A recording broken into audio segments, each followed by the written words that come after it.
Diving with sharks may seem dangerous, but it is truly a spiritual experience. Overfishing sharks can have effects in cascade that can ultimately affect the corals themselves.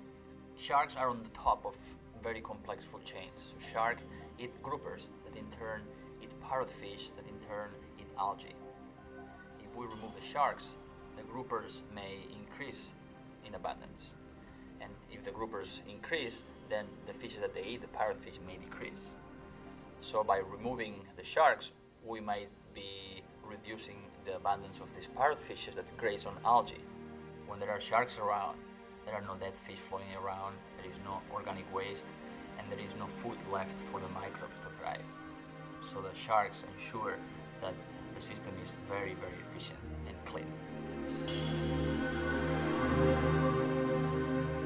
The main Hawaiian Islands are an example of impacted coral reefs by a series of factors, for example, overfishing that reduces the fish populations, and pollution by nutrients from pineapple farms and from human wastewater that enhance the growth of microbes and the overgrowth of corals by seaweed, transforming what was previously a coral reef into a seaweed farm. The remote and protected northwest Hawaiian archipelago harbors coral reefs which are much healthier than those of the main Hawaiian Islands, basically because there is no overfishing and there is no pollution from the land.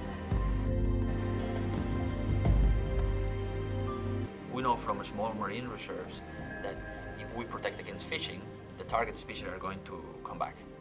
But a small marine reserve may not ensure the recovery of the entire ecosystem.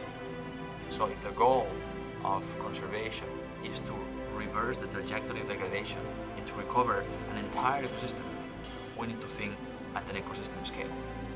And an ecosystem is not just a few hectares or a few square kilometers. An ecosystem is something of the scale of an archipelago, like the Northwest Hawaiian Islands.